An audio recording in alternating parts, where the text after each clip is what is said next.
Tales from a Jurassic World, Season 2, Episode 2, The Vow.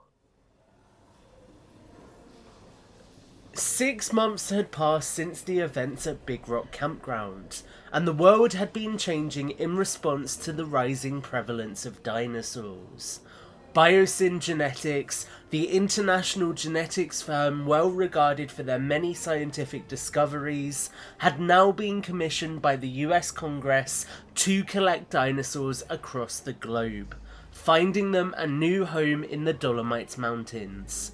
The government contracts had led to massive spikes in Biosyn's profits, and they had propelled Lewis Dodgson's research into the prehistoric field forward by years. With Biosyn facilities beginning to appear across the globe, it was anticipated that the US Fish and Wildlife Service would soon return to their more mundane responsibilities as Biosyn Genetics accelerated their involvement in on-the-ground operations. For now, however, the agents remained a vital frontline asset in the continued assessment of dinosaurs in the wild, helping to ensure both humans and dinosaurs continued to coexist. On this particular outing, however, Morrison and Brown found themselves in a very different location to those they had spent weeks skulking around throughout the previous 6 months. The duo, alongside a few of their colleagues from the US Fish and Wildlife Service and several other people, were at a hilltop ranch, a beautiful outdoor estate in San Jose. The property provided stunning views of the rolling hills which led to San Jose and downtown San Francisco, and the property itself was filled with gorgeous old architecture, including old stonework around the property, and a gorgeous grand hall which boasted tray ceilings, a cozy fireplace, and large windows which provided a stunning view of the surroundings. Today, Morrison and Brown weren't in a darkened car park or a spooky forest in the middle of nowhere. No, today Morrison and Brown were enjoying a stunning wedding venue, which was fitting considering Lucy Brown was about to get married. "You look beautiful, Lucy," Morrison remarked, looking at his colleague as she walked into the corridor where he was waiting, a pair of bridesmaids following her. "Thank you, Ben," she said, giving the man a hug. "I'm glad you could make it. I don't know if you saw, but I made sure you were sat with Fran. Figured you'd appreciate being with someone you know." "I did. Thank you for that. I can't believe the big day's here already. You only got engaged, 4 months ago?" I know. With everything in my job going so quickly, I think Dan decided it was time. What do you think of the venue? It's beautiful. Sure, there's always more to worry about with an outdoor venue, but the views are stunning. I better finish getting ready. See you later, yeah? She hugged him again and turned back into the room whilst he walked away down the corridor.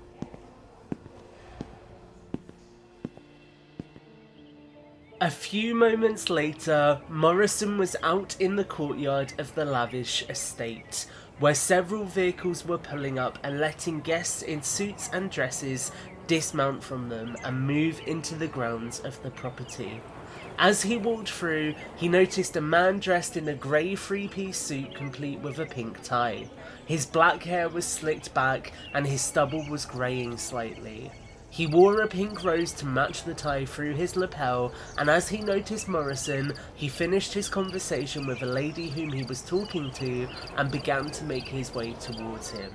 Morrison groaned, knowing that Dan had always held him responsible for a lot of the adventures which Lucy and he had found themselves thrown into. He suppressed his feelings of guilt and forced a smile as the man got closer to him and reached out, shaking his hand. Ben, it's good to see you. How are you? Hi, Dan. I'm good, thank you. You look nice. Congratulations on the big day. It's a beautiful place to get married. It is, isn't it? Lots of people here who care about Lucy today, Ben. Lots of people who don't quite realize how dangerous her job has gotten recently. The man's tone became more passive-aggressive as he spoke. I'm not quite sure what you're getting at, Dan.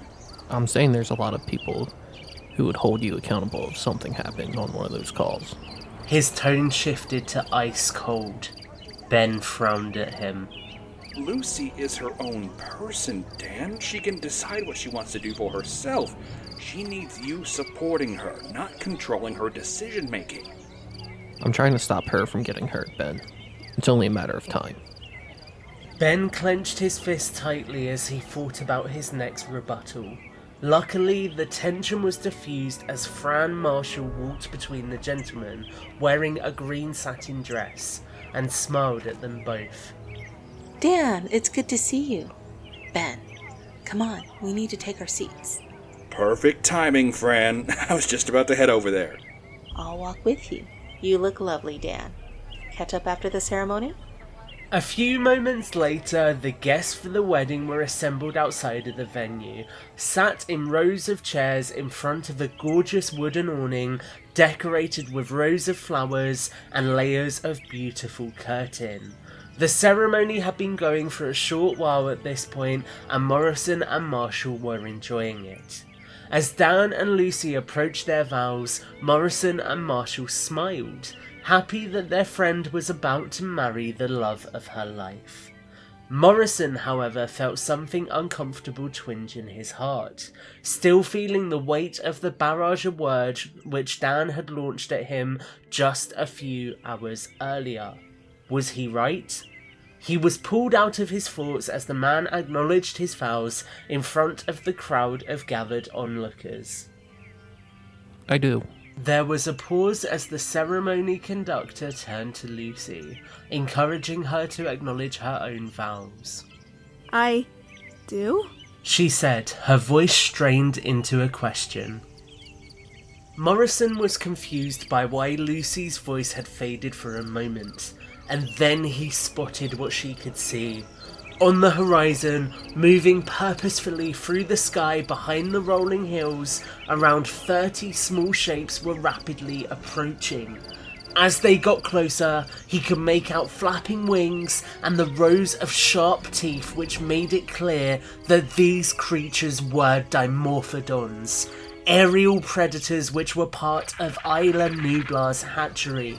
It was clear the audience had begun to panic too, as people were beginning to scream and run towards the building behind them. What the hell is going on? Dimorphodons. We need to get inside. Get your family into the hall, Dan. Ben and I will sort this. But... Go. Morrison and Marshall were busy trying to usher the wedding guests into the building as the Dimorphodons got closer to the venue.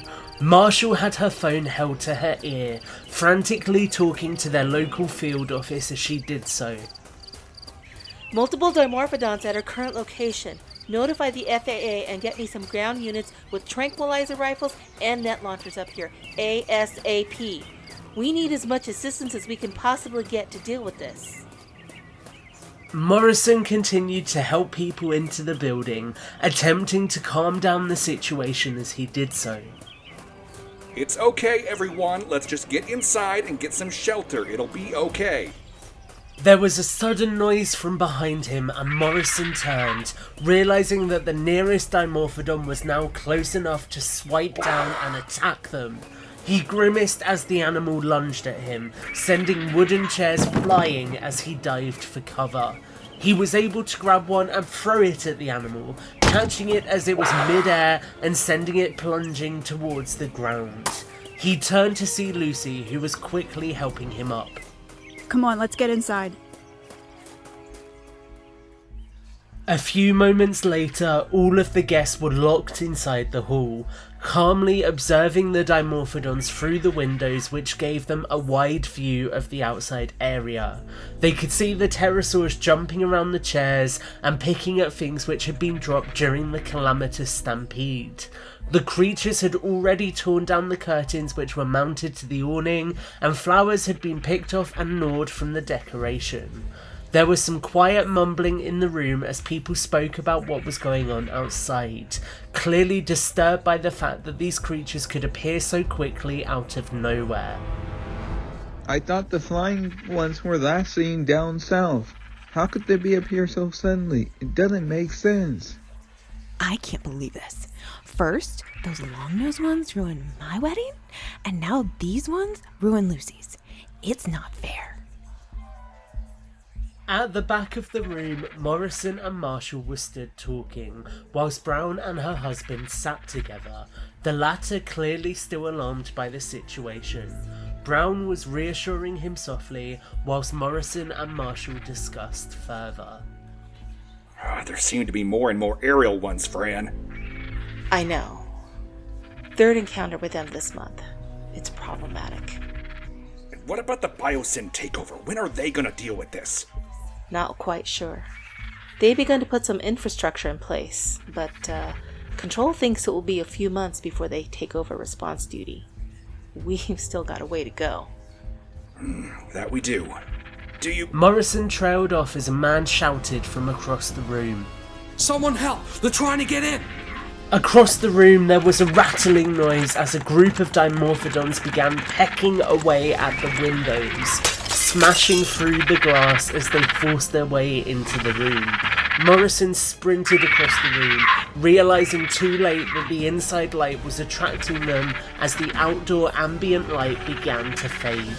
As he reached his way across the room and flicked off the lights, the first of the Dimorphodons burst through the windows, flapping its wings as it landed on one of the dinner tables set up in the room.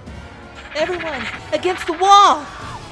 There were screams and sounds of commotion as a wave of people retreated across the room.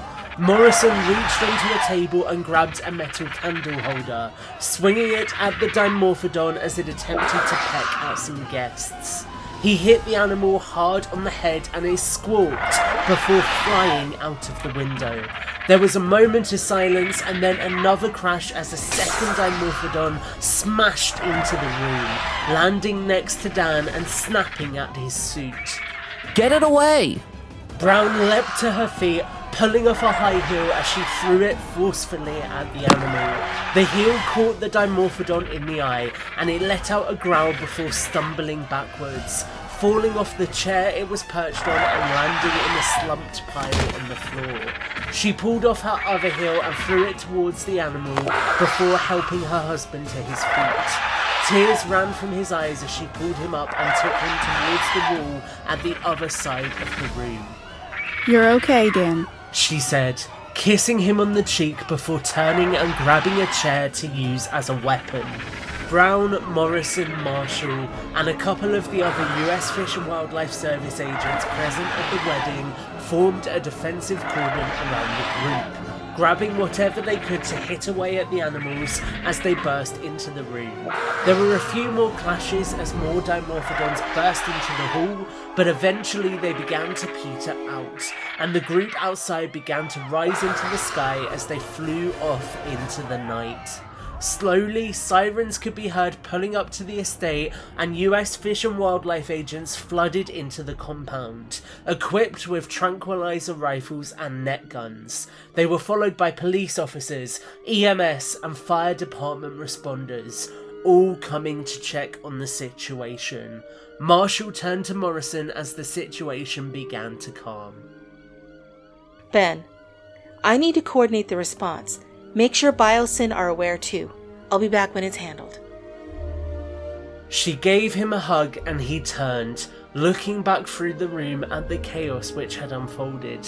The tables and chairs which had adorned the hall were now littering the floor, with fragments of wood and other debris lying everywhere. The windows in the building were broken and smashed, with shards of glass littering the floor.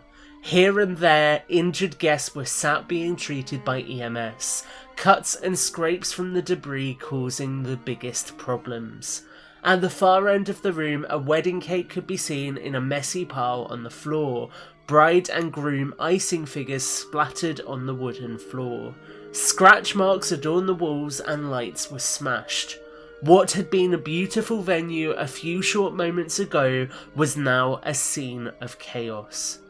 He scanned the crowd and his eyes fell on Lucy, who was sat comforting Dan.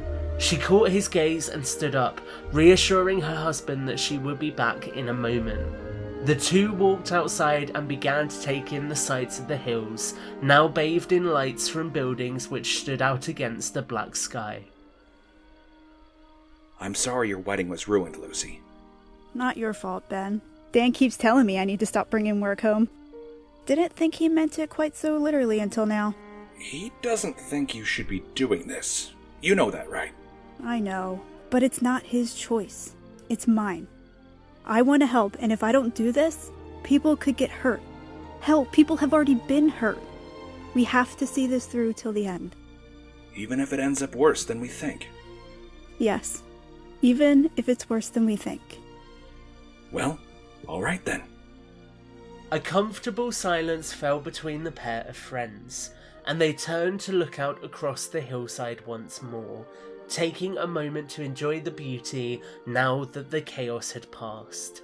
It was impossible to predict what would get thrown at them next, but Morrison and Brown were in it together until the end.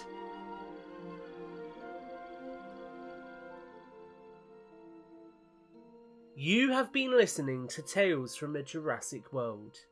Ben Morrison voiced by Jared Ransom. Lucy Brown voiced by Ashley Friel. Fran Marshall voiced by Dot Paws. Dan voiced by Kevin Friel. Wedding Guest 1 voiced by Maffio Manoz. Sarah voiced by Samantha Endres. Wedding Guest 2 voiced by Adam Michelinski. Intro music by Brooks Leiby. Accompanying music from the Jurassic franchise and Jurassic World Evolution. Sound effects from Epidemic Sound. Written, created and produced by Tom Jurassic. Tales from a Jurassic World follows the US Fish and Wildlife Service as they adapt to dinosaurs in the wild.